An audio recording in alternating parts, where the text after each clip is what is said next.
نے حصہ لیا تھا عبد الاحد عظمت اللہ،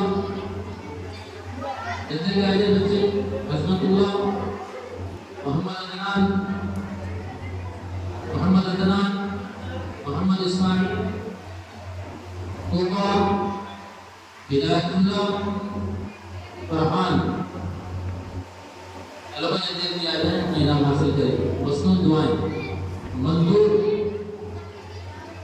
دوسرا بچہ ہے ارمان اور تیسری بچی ہے ثنا. اس کے بعد نام میں حصہ لینے والے شخص کا بھی محمد ابرار، عارفہ بنت عبد الرحمان، شخص کا بھی محمد ابرار، عارفہ بنت عبد الرحمان، عارفہ. ظاہر سی بات ہے نام میں حصہ لینے والے عدنان، عائزہ،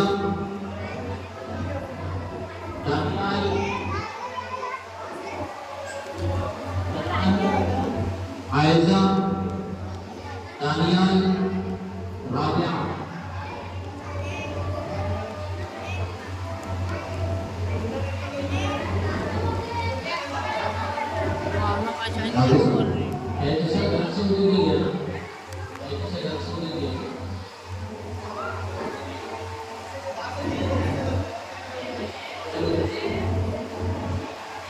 سفیان، عدنان، جنہوں نے سوال جواب میں حصہ لیا تھا. احتشام، درخشاں، احتشام ایک بچی ہے، احتشام، درخشاں،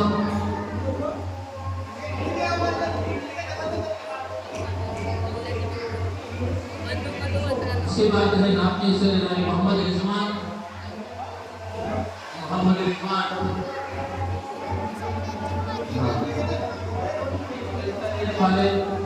بشیر، محمد کاشف، محمد مدثر، محمد شوبی، احتشام، زید نسیم، محمد رضوان، محمد شاہد. احتشام، زید نسیم، محمد رضوان، محمد شاہد.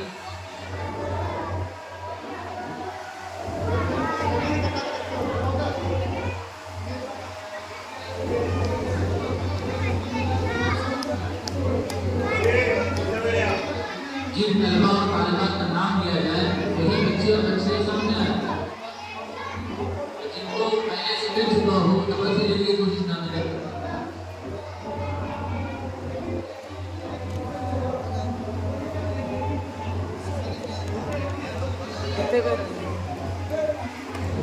اس کے بعد نعت میں جن بچوں نے حصہ لیا تھا ان کا میں نام لے رہا ہوں، آئے اپنے انعام حاصل کریں. رابعہ، ناظرین،